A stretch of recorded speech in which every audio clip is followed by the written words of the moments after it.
of you have been to a live performance before, whether it was to watch your kids performing in school, or going to a concert, to a dance performance, to the theater, or even watching a street performance, or a TED Talk. But most of you have that experience. Remember how it feels. You may feel very excited about it, you really want to be there, or maybe you had a very long day, you are tired, and not in the right mood to be there. But there you are. And that moment, when the lights go down, and those seconds of silence, just before the performance begins, they are crucial. And for the performer, they are key. So let's try to remember that experience. And I don't know about you, but for me, it's like moving to a different dimension. It's like being in a different reality. And many times, there's all these emotions that I'm suddenly feeling, and it's so overwhelming. I feel it in my body, in my skin. And it drains all the energy. And it's so powerful and transformative. And many times, at the end of the performance, people start making comments, oh, how amazing it was. And I can't. I need a few minutes just to calm down, absorb all that experience, all that intensity. And then I'm ready to go back to reality. And it wasn't even me on stage. I was just in the audience. So what happens there? What happens behind those curtains that make performers bring to us all that transformative, powerful experience? The question is then, what makes a great performance? And what makes a great performer? And that's what I want to talk about today. These same questions have been guiding and inspiring researchers in psychology and other science for many years. They have been trying to understand excellence in performance. And we can see it in three different ways, or through different approaches. One is those who research excellence as the result of some kind of gift. You need to have a skill that is innate or inherited, but you need that skill. And of course, you also need a stimulating environment and have the right people that help you make that gift into a talent. But the focus is on the idea of you need a gift. Then there's a second group that focus on the idea of hard work. They actually criticize this first group and say, no, what you need is really to train hard, to work hard.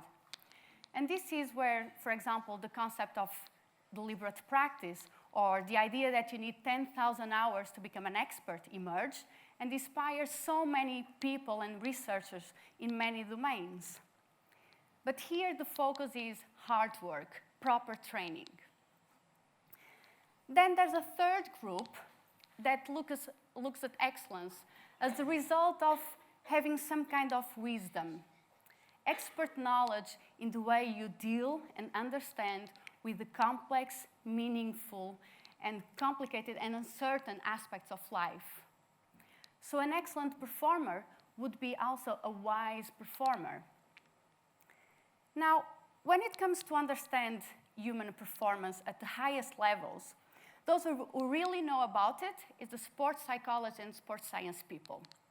They really have the tools, the measures, the labs, and we have learned a lot from them. So maybe you don't know, but now we put musicians and dancers on treadmills running to measure their fitness levels, or we wire them to measure their heart rate, and we even take saliva samples to measure their cortisol to try to understand stress.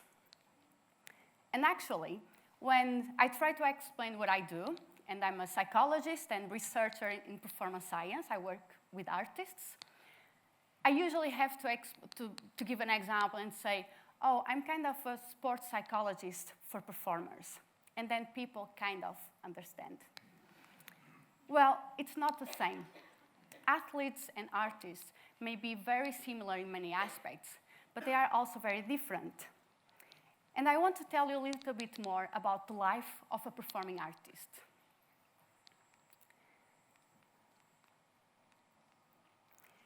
This is a practice room. This is where performers spend most of their day, actually most of their life.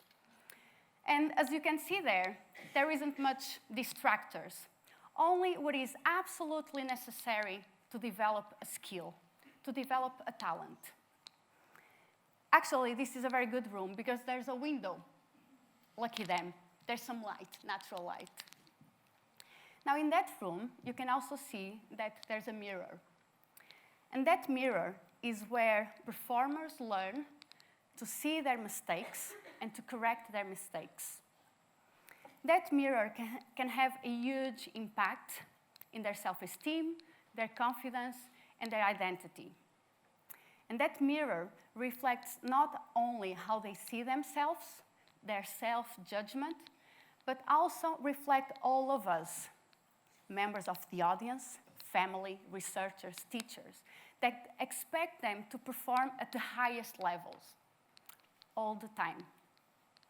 Lots of pressure.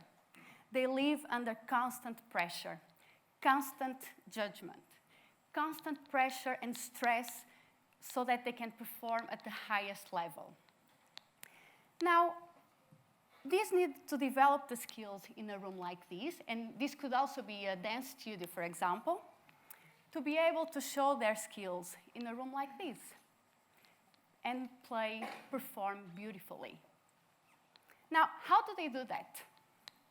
Well, we actually have very good schools and professional institutions that give these performers all the best conditions they can have so that they can develop their skills, so they can practice hard and be able to transform and transfer all those skills to a room like this. And just to give you an example, at the Royal College of Music in London, we have a performance simulator where students can go and perform in front of a virtual audience or an audition panel and realize how it feels to be in a room like that. Now, that doesn't happen everywhere. But still, schools and professional institutions do their best to help these performers be at the highest level in a room like this. Now, we also know that performers are highly motivated, highly passionate people. They work very hard, but they also love what they do. They are perfectionists, and that means that they push their limits to the limit all the time.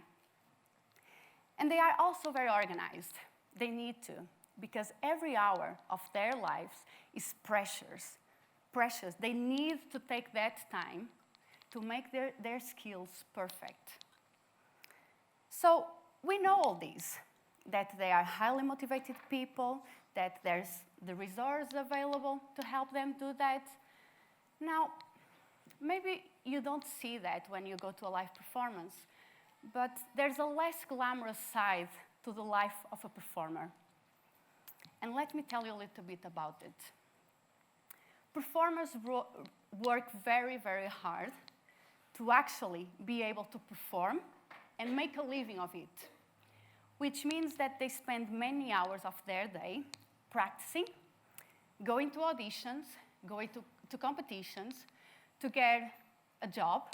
But most of the times, these jobs are for a short period, so they actually need several jobs to pay the bills, to be able to eat, and so on. So they have to keep practicing, go to auditions, to competitions, have several jobs.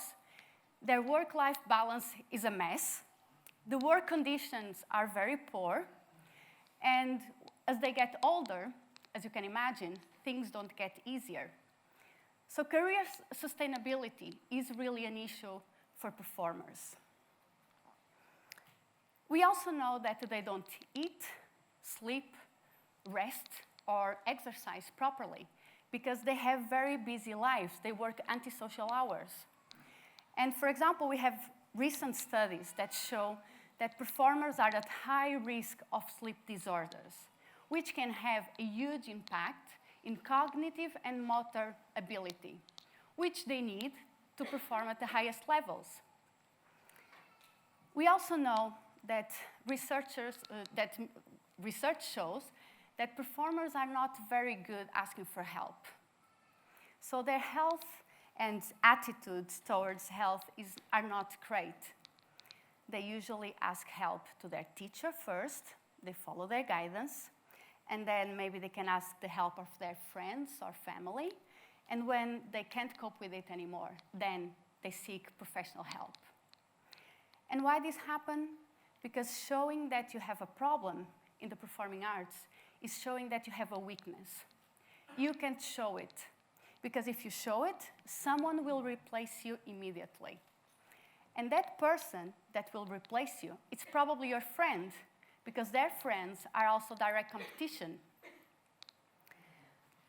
So this brings many physical and psychological challenges. We know that performers suffer from high incidence of injury, physical pain, and other musculoskeletal problems. They are not fit, as they probably need to be, to face all the physical demand of performing. As I said before, they are not great seeking professional help to deal with these problems. And with this comes also psychological problems. There is a high incidence of stage fright, performance anxiety, depression, and other mental health issues. And we know that for a long, long time. Research keeps showing these. These are the main problems among performing artists. Recently, in a study that I'm involved in, we found out that, for example, music students use coping skills very little. So with all this stress and pressure that they live from young ages, we would expect them to be able to manage this stress very effectively. How do they do it? Well, very poorly. They actually don't do it very well. And this study shows that we are not helping them developing the skills to be able to deal with all this pressure. This brings many other issues. And this shows how the life of a performer can be less glamorous. Now, what are we missing here? We have all this information about how to make a great performer, but we are missing something. And I would say that what we miss is to see the person, the human being behind the performer. There's a person there. And we often forget that. And all of us want to see great performance, and we don't realize that this comes many times at great expense of the performer. Schools and professional institutions and researchers, we are trying our best to give performers their best conditions to excel. We are really working hard for that. And in some countries, and we are lucky enough in the UK to have that, but that doesn't happen in many places, especially in smaller schools, for example, or smaller companies. But there is already some health care and health support for performing artists, career support for performing artists, specialized support. Now, the problem is that we keep looking at the performer as parts of a body, fractions of a performer. And while we do that, we may not notice that behind that performer, maybe there's a broken body, a broken mind, a broken heart, or even the risk of a broken career. And none of us want that. In performance science, we study performance. We understand the complexity of performance. And in order to do that, we use different lenses, and we share lenses. We learn from other domains. And we need to do that to have a clear idea of the big picture. We need to use holistic and comprehensive approaches. Now, the evidence is there. We know what makes a great performer, but we also know what kind of challenge they face. So for me, it's very simple. Let's just use this evidence and let's bring it together. Because if we, as members of the audience, as teachers, as family, as researchers, individuals or institutions that work with performing artists, if we want to have even greater performers and greatest performance, we need to acknowledge the person. We need to empower that human being that is behind the performer. And that's the only way to enjoy transformative experience, through great performance. And by doing that, we probably will have performers perform better, healthier, and for longer. Thank you.